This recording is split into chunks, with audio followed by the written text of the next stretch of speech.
जय हिंद फ्रेंड्स, मैं आदित्य स्वागत करता हूं आपका आपके अपने चैनल स्टडी विद आदित्य में। दोस्तों, आज इस चैनल के माध्यम से मैं प्राचीन भारत के इतिहास के बारे में चर्चा करूंगा और ये चर्चा पूरी तरह से घटना चक्र पर आधारित होगा, या ये कह सकते हैं कि ये घटना चक्र के महा रिवीजन से संबंधित क्लास होगी। और इसमें मैं प्राचीन भारत के इतिहास से संबंधित 7 क्लास को लेकर आऊँगा, जिसमें पिछले 30 वर्ष के पेपरों का अध्ययन किया जाएगा। और ये paper UPSC, UPPSC, RO, judiciary, APO, SSC, railway, UP triple SC PET, UP TET, super TET इत्यादि के पर्पज से बहुत ही अधिक इम्पोर्टेंट होने वाला है। तो अगर अभी तक आपने चैनल को लाइक और सब्सक्राइब नहीं किया है तो चैनल को लाइक और सब्सक्राइब जरूर कर ले। और ये जो पेपर है ये सभी एग्ज़ाम के लिए इम्पोर्टेंट है, इसलिए इसे ध्यान से पढ़िएगा, सुनिएगा और इसे लिखिएगा। चलिए आज की वीडियो हम शुरू करते हैं। आज का हमारा पहला सवाल है जो कि पाषाण काल से संबंधित है। इसमें मैं चैप्टर वाइज बात करूंगा और आज हम 2 चैप्टरों को देखेंगे। एक तो पाषाण काल रहेगा और दूसरा हमारा रहेगा सैंधव सभ्यता एवं संस्कृति। दोस्तों, बहुत ही महत्वपूर्ण क्लास होने वाली है, इसलिए आइए आप क्लास को ध्यान से देखिए। पहला सवाल है हमारा, रॉबर्ट्स ब्रूस फुट कौन थे? रॉबर्ट्स ब्रूस फुट कौन थे? तो उसका आंसर है भूगर्भ वैज्ञानिक एवं पुरातात्विकविद थे। दूसरा सवाल है, भारतीय प्राग इतिहास का पिता किसे कहा जाता है? तो उसका सही जवाब है रॉबर्ट्स ब्रूस फुट को कहा जाता है। इंपॉर्टेंट सवाल है याला दूसरा वाला परीक्षा की दृष्टि से। तीसरा सवाल है, कोपेनहेगन संग्रहालय की सामग्री से पाषाण, कांस्य और लौह युग का त्रियुगीय विभाजन किसने किया था? क्या कहा गया है? तीसरा प्रश्न कि कोपेनहेगन संग्रहालय की सामग्री से पाषाण, कांस्य और लौह युग का त्रियुगीय विभाजन किसने किया था? तो इसका सही जवाब है थॉमसन ने किया था। किसने किया था? थॉमसन ने किया था। प्रश्न संख्या 4 है कि पशुपालन के साक्ष्य सर्वप्रथम कहाँ मिले हैं? तो मध्य पाषाण काल में मिले हैं। कहाँ मिला है? मध्य पाषाण काल में सबसे पहले पशुपालन के साक्ष्य मिले हैं। प्रश्न संख्या 5 है, मध्य पाषाण काल में पशुपालन के प्रमाण जहाँ से मिले हैं वह स्थान कौन सा है? तो वह स्थान कौन सा है? आदमगढ़ है। आदमगढ़ से पशुपालन के साक्ष्य मिले हैं। इस चीज़ को एक बार आप लोग फिर से देखिए कि अगर पूछा जाए पशुपालन के साक्ष्य सर्वप्रथम कहाँ से मिले तो मध्य पाषाण काल अगर ऑप्शन में होगा तो मध्य पाषाण काल लगाइएगा। अगर मध्य पाषाण काल नहीं है और फिर कोई जगह का नाम दिया गया है तो जगह कौन सी है? आदमगढ़। आदमगढ़ वह पहला स्थान है जहाँ पे पशुपालन के प्रमाण मिले हुए हैं। प्रश्न संख्या 6 है, हड्डी से निर्मित आभूषण भारत में मध्य पाषाण काल में किस स्थान से प्राप्त हुए हैं? इसमें स्थान का नाम पूछा गया है तो स्थान कौन सा है? सराय नाहर राय और महदहा से प्राप्त हुआ है। दोनों में से जो भी ऑप्शन में हो वही ऑप्शन आप लोग लगा दीजिएगा कि हड्डी से प्राप्त आभूषण कहाँ से प्राप्त हुआ है। तो उसका सही जवाब है सराय नाहर राय और महदहा से प्राप्त हुआ है। अगला सवाल है, एक ही कब्र से 3 मानव कंकाल किस स्थान से मिले हैं? क्या पूछा गया है? एक ही कब्र से 3 मानव कंकाल कहाँ से प्राप्त हुआ है? तो वो प्राप्त हुआ है दमदमा से प्राप्त हुआ है। इसको आप लोग याद कर लीजिएगा। अगला प्रश्न है, प्रश्न संख्या 8 है, खाद्यान्नों की कृषि सर्वप्रथम कहाँ प्रारंभ हुई है? तो इसका जवाब था नवपाषाण काल से प्रारंभ हुई थी। कौन सी कृषि? खाद्यान्नों की जो कृषि है वो सर्वप्रथम नवपाषाण काल से प्रारंभ हुई थी। प्रश्न संख्या 9 है, भारत में प्रथम मानव जीवाश्म कहाँ से प्राप्त हुआ है? तो नर्मदा घाटी से प्राप्त हुआ है। क्या प्राप्त हुआ है? भारत में प्रथम मानव जीवाश्म कहाँ से प्राप्त हुआ है? तो वह नर्मदा घाटी से प्राप्त हुआ है। प्रश्न संख्या 10 है, मानव द्वारा सर्वप्रथम प्रयुक्त किया गया अनाज कौन सा था? तो वो था जौ। मानव द्वारा सर्वप्रथम प्रयुक्त किया गया अनाज कौन सा था? तो उसका सही जवाब है जौ। प्रश्न संख्या 11 है, भारतीय उपमहाद्वीप में कृषि का प्राचीनतम साक्ष्य कहाँ से प्राप्त हुआ है? तो कृषि का प्राचीनतम साक्ष्य जो है वो लहुरा देव से प्राप्त हुआ है। कहाँ से? लहुरा देव से प्राप्त हुआ है। प्रश्न संख्या 12 है, औदे, बोरी, बागौर और लखनिया में से किस स्थान से मध्य पाषाण काल में पशुपालन के साक्ष्य मिले हैं? तो बागौर से मिला हुआ है। देखिए, अगर वहाँ पर पशुपालन के प्रमाण साक्ष्य पूछा जा रहा है और अगर वहाँ पे आदमगढ़ ऑप्शन नहीं है तो सही जवाब है हमारा बागौर से प्राप्त हुआ है।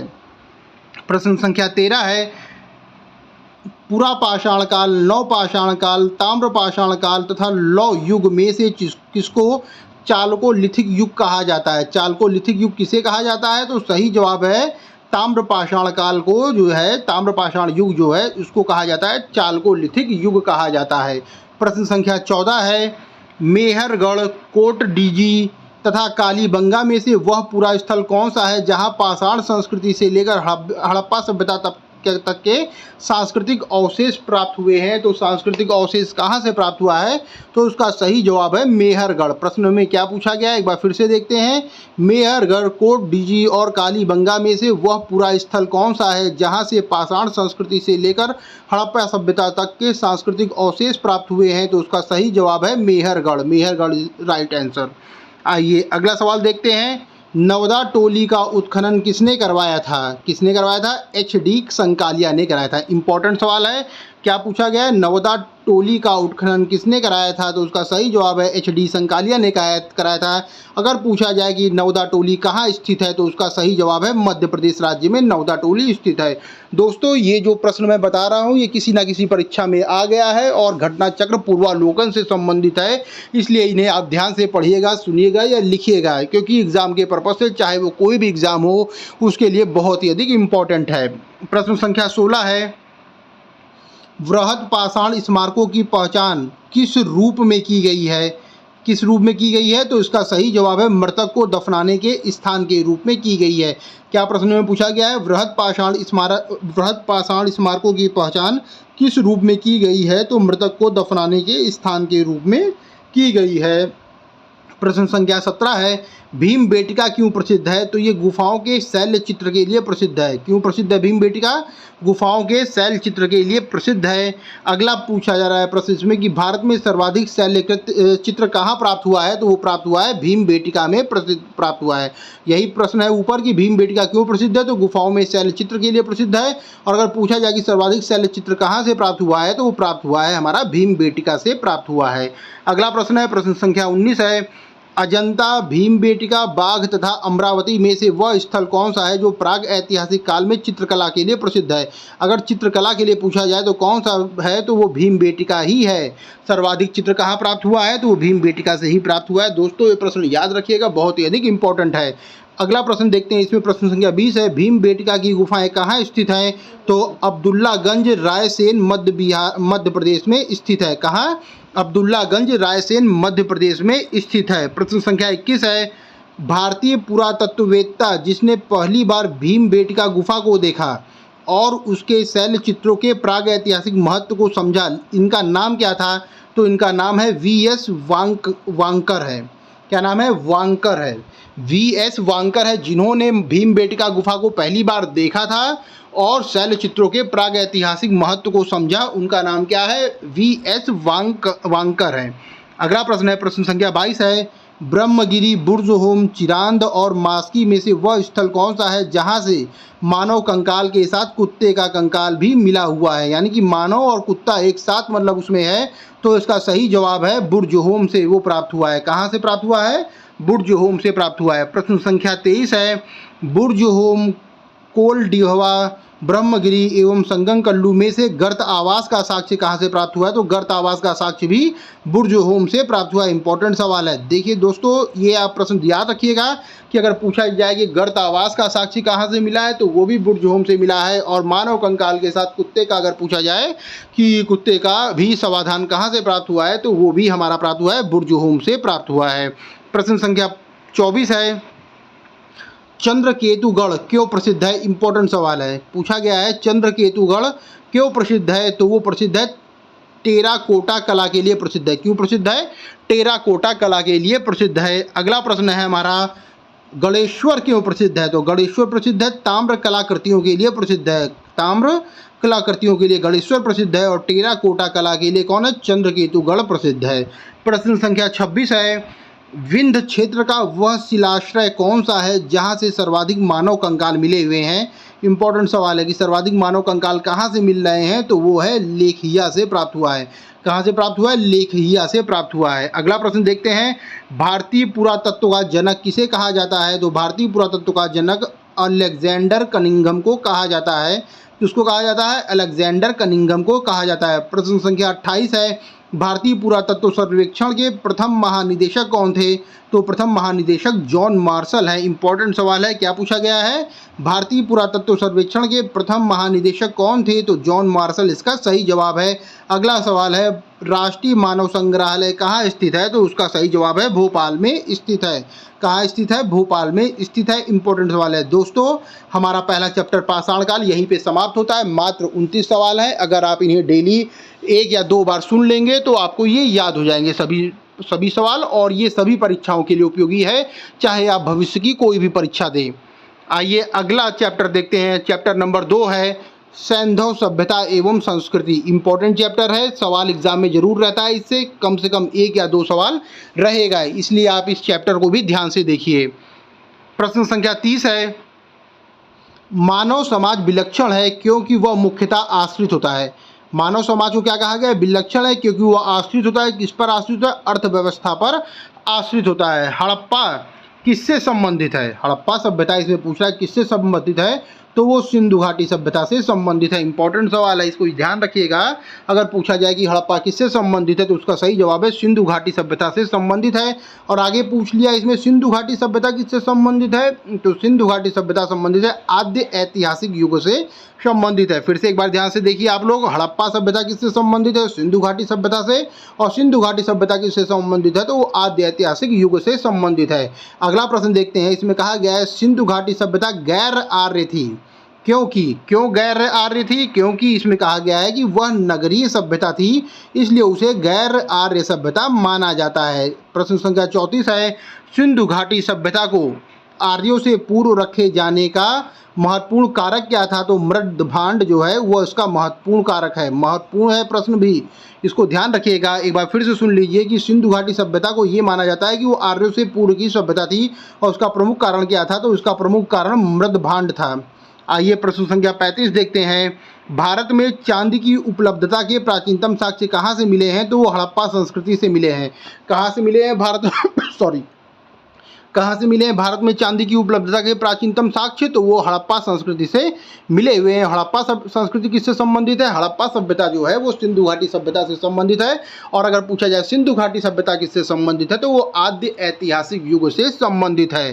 प्रश्न संख्या 36 है, हड़प्पा में मिट्टी के बर्तनों पर सामान्यतः किस रंग का उपयोग किया जाता था? बहुत ही अच्छा इंपॉर्टेंट सवाल है। क्या पूछा गया है कि हड़प्पा में मिट्टी के बर्तनों पर सामान्यतः किस रंग का उपयोग किया जाता था? तो उसका सही जवाब है लाल रंग का उपयोग किया जाता था मिट्टी के बर्तनों पर।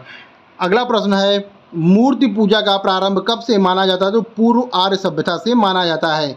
किससे माना जाता है? पूर्व आर्य सभ्यता से माना जाता है। प्रश्न संख्या 38 है, इसमें ऑप्शन भी दे रहा है 38 में कि गाय, हाथी, गेंडा तथा बाघ पशुओं में से वह कौन सा पशु था जिसकी हड़प्पा संस्कृति में पाई गई मोहरों और टेराकोटा कलाकृति में निरूपण नहीं हुआ है? तो किसका निरूपण नहीं हुआ है? गाय का निरूपण नहीं हुआ है। फिर से देखिए एक बार प्रश्न की पूछा गया है, टेराकोटा कलाकृति और मोहरों पर किसका अंकन नहीं हुआ है? तो गाय का अंकन नहीं हुआ है। इसका मतलब हाथी का, गेंडे का और बाघ पशुओं का अंकन हुआ है, लेकिन गाय का अंकन नहीं हुआ है। प्रश्न संख्या 39 है, चन्हूदड़ो, कोटडीजी, सोहगौरा और देसलपुर में से हड़प्पाई स्थल कौन सा नहीं है? तो सही जवाब है इसका सोहगौरा जो है वह हड़प्पाई स्थल नहीं है। प्रश्न संख्या 40 है, सैंधव सभ्यता का महान स्नानागार कहाँ से प्राप्त हुआ है? कोई भी परीक्षा आप देख लेंगे उसमें यह प्रश्न कभी ना कभी किसी ना किसी रूप में पूछा गया है। क्या है यह प्रश्न? फिर से एक बार देखिए, सैंधव सभ्यता का महान स्नानागार कहाँ से प्राप्त हुआ है? तो उसका सही जवाब है मोहनजोदड़ो से प्राप्त हुआ है। इंपॉर्टेंट सवाल है।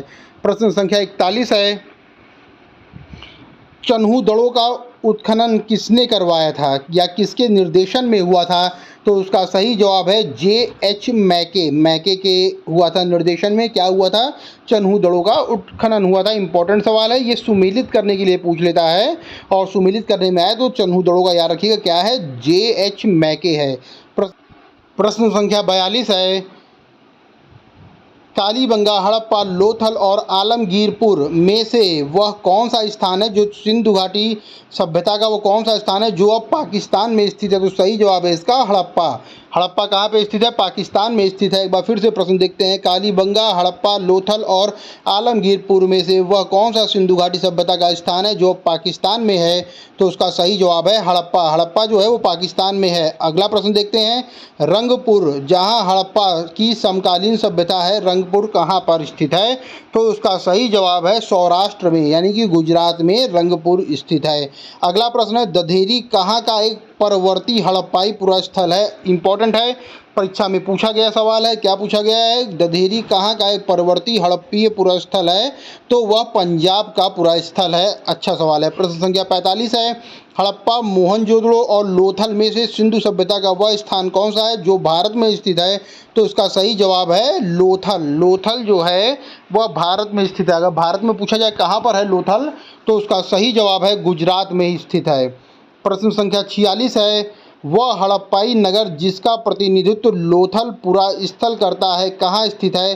तो लोथल जो है वो गुजरात में है। और अगर पूछा जाए किस नदी पर है, तो लोथल जो है वो भोगवा नदी पर है। कौन सी नदी है? भोगवा नदी पर स्थित है लोथल। ये भी इम्पोर्टेंट सवाल है, परीक्षा की दृष्टि से बहुत बार पूछा गया सवाल है और इसे आप लोग ध्यान जरूर रखिएगा। हमारा अगला प्रश्न है प्रश्न संख्या 47, कालीबंगा, रोपण, पाटलिपुत्र और लोथल में से वह स्थल कौन सा है जो सिंधु घाटी सभ्यता से संबंधित स्थल नहीं है? ये वाला सवाल भी इंपॉर्टेंट है। प्रश्न संख्या 47 भी इंपॉर्टेंट है। पूछा गया है कौन सा स्थान सिंधु घाटी सभ्यता से संबंधित नहीं है? तो उसका सही जवाब है पाटलिपुत्र जो है वह सिंधु घाटी सभ्यता से संबंधित नहीं है। कौन कौन सा संबंधित है? तो कालीबंगा, रोपण और लोथल जो है वह सिंधु घाटी सभ्यता से संबंधित है। प्रश्न संख्या 48 है, भारत का सबसे बड़ा हड़प्पन पुरास्थल कौन सा है? तो उसका सही जवाब है राखीगढ़ी।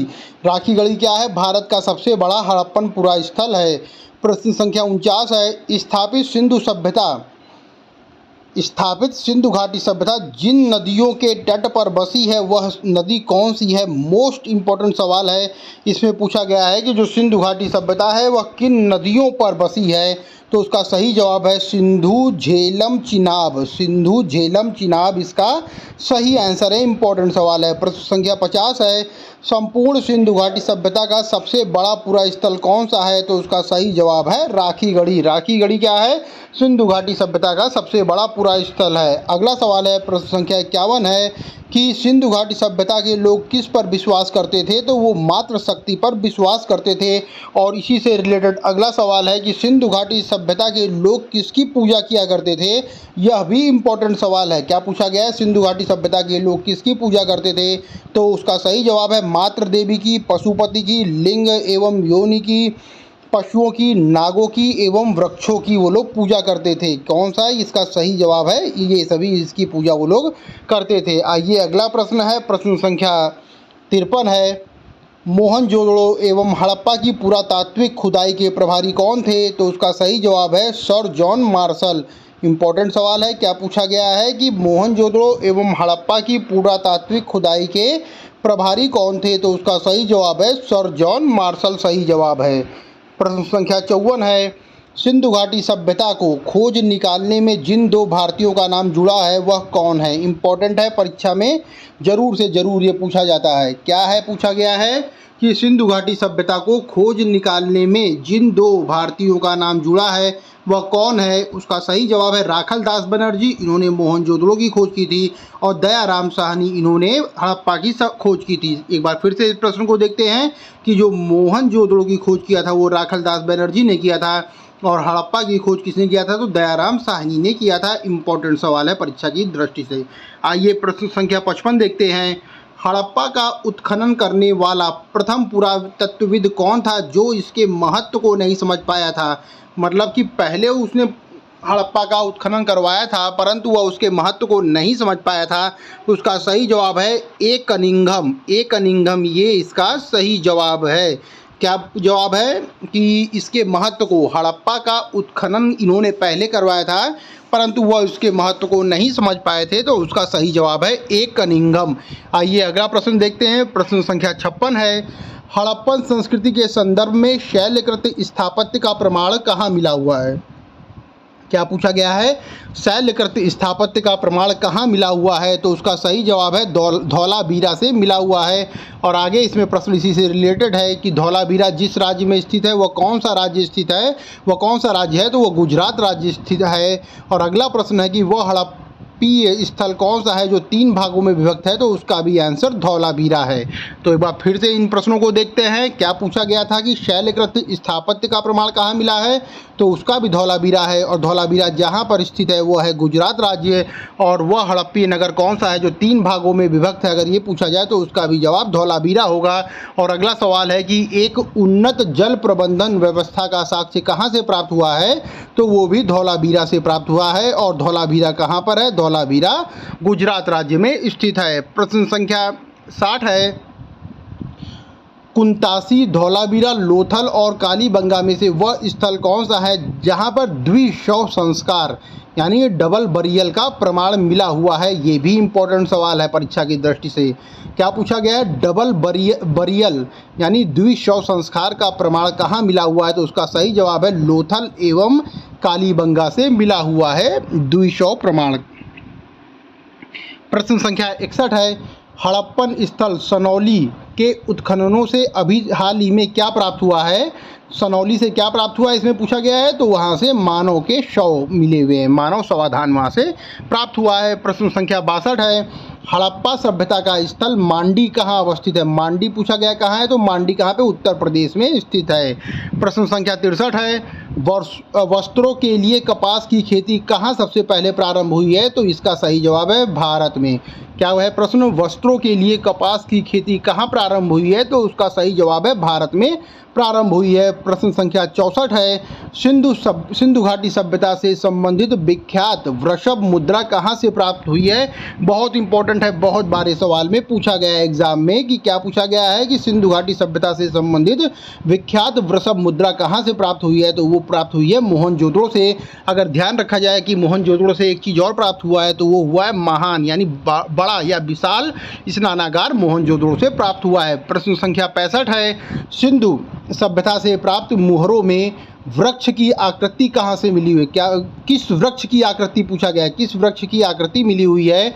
सिंधु घाटी सभ्यता से प्राप्त मुहरों में वृक्ष की कौन सी आकृति मिली हुई है? तो पीपल के वृक्ष की आकृति मिली हुई है। क्या मिला हुआ है? पीपल के वृक्ष की आकृति मिली हुई है। अगला देखते हैं प्रश्न, वह पशु कौन सा है जिसका अंकन हड़प्पा संस्कृति की मोहरों पर नहीं मिलता है? तो हड़प्पा संस्कृति की मोहरों पर किसका अंकन नहीं मिलता है? घोड़े का अंकन नहीं मिलता है। और गाय का अगर पूछा जाए तो वो पाषाण काल में गाय का भी नहीं मिला हुआ है। आइए अगला प्रश्न देखते हैं। प्रश्न संख्या 67 है, जिस पशु के अवशेष सिंधु घाटी सभ्यता से प्राप्त नहीं हुए हैं वह कौन सा है? तो शेर का अवशेष प्राप्त नहीं हुआ है। उसमें ऑप्शन दिया होगा 4 और ये आपको बस ध्यान रखना है कि चारों ऑप्शन में से अगर कहीं शेर है तो शेर का ऑप्शन नहीं लगाना है। प्रश्न संख्या 68 है, मरण पट्टिका पर उत्कीर्ण सिंह युक्त देवता की कृति कहाँ से प्राप्त हुई है? तो वो प्राप्त हुई है हमारी कालीबंगा से प्राप्त हुई है। इंपॉर्टेंट सवाल है, कहाँ से प्राप्त हुई है? कालीबंगा से प्राप्त हुई है। क्या प्रश्न है? मरण पट्टिका पर उत्कीर्ण सिंह युक्त देवता की कृति कहाँ से प्राप्त हुई है? तो वो प्राप्त हुई है हमारी कालीबंगा से प्राप्त हुई है। प्रश्न संख्या 69 है, वह सभ्यता जो नील नदी के तट पर पनपी थी वह कौन सी सभ्यता थी? तो वो सभ्यता थी मिस्र की सभ्यता थी। फिर से एक बार प्रश्न देखते हैं कि वह सभ्यता जो नील नदी के तट पर पनपी थी वह कौन सी सभ्यता थी? तो वो है मिस्र की सभ्यता। प्रश्न संख्या 70 है, माया, एजटेक, मुइस्का और इंका सभ्यताओं को उत्तर से दक्षिण लगाने का क्रम इसमें पूछा गया है। इंपॉर्टेंट सवाल है, परीक्षा की दृष्टि से पूछ लेता है, बहुत लोग इसमें कंफ्यूज हो जाएंगे। तो आइए हम क्रम देखते हैं। क्रम कैसा है? उत्तर से दक्षिण पूछा गया है तो पहले एजटेक, माया, मुइस्का और इंका होगा, उत्तर से दक्षिण होगा। अगर यही दक्षिण से उत्तर पूछ ले तो इसका उत्तर उल्टा हो जाएगा, यानी इंका, मुइस्का, माया फिर एजटेक हो जाएगा। आइए अगला प्रश्न देखते हैं। प्रश्न संख्या 71 है, लेखन कला की उचित प्रणाली विकसित करने वाली सर्वप्रथम प्राचीन सभ्यता कौन सी थी? तो लेखन कला को किसने विकसित किया था? तो उसका सही जवाब है सुमेरिया। सुमेरिया सभ्यता जो थी उसने लेखन कला की उचित प्रणाली को विकसित किया था। प्रश्न संख्या 72 है, सर्वप्रथम मानव ने जिस धातु का उपयोग किया था वह धातु कौन सा है? बहुत बार पूछा गया एग्जाम में सवाल है। इसको आप लोग ध्यान रखिएगा। क्या पूछा गया कि सर्वप्रथम मानव ने जिस धातु का उपयोग किया था वह धातु कौन सी थी, तो उसका सही जवाब है वह धातु तांबा थी। प्रश्न संख्या 73 है, हाथी दांत का पैमाना हड़प्पाई स्थल के संबंध में कहाँ से मिला हुआ है, तो लोथल से मिला हुआ है। कहाँ से मिला हुआ है, लोथल से मिला हुआ है, हाथी दांत का पैमाना है। ये सब इंपॉर्टेंट सवाल है, इन सभी को एक जगह आप लोग नोट कर लीजिएगा। प्रश्न संख्या 74 है, हड़प्पा कालीन स्थलों में से अभी तक जिस धातु की प्राप्ति नहीं हुई है वह कौन सी थी, तो वह लोहा थी। लोहा की प्राप्ति नहीं हुई थी। कहाँ से प्राप्ति नहीं हुई थी, तो हड़प्पाई स्थलों से अभी तक लोहे की प्राप्ति नहीं हुई थी। आज का हमारा अंतिम सवाल है, प्रश्न संख्या 75 है, आलमगीरपुर, लोथल, मोहनजोदड़ो तथा बनावली में से वह स्थल कौन सा है जो घग्गर और उसकी सहायक नदियों की घाटी में स्थित है, तो उसका सही जवाब है बनावली। बनावली कहाँ पर स्थित है, घग्गर एवं उसकी सहायक नदियों की घाटियों पर स्थित है। कौन सा स्थित है, तो उसका सही जवाब है हमारा बनावली स्थित है। दोस्तों, आज की हमारी वीडियो यहीं पे समाप्त होती है। अगर आप चैनल में नए हैं तो चैनल को लाइक और सब्सक्राइब जरूर करें, क्योंकि इस चैनल के माध्यम से मैं daily current affairs, weekly current affairs, monthly current affairs और साथ ही साथ सामान्य अध्ययन की क्लास लेकर आता हूं। इसलिए दोस्तों, चैनल को लाइक और सब्सक्राइब जरूर करें। धन्यवाद फ्रेंड्स। जय हिंद फ्रेंड्स।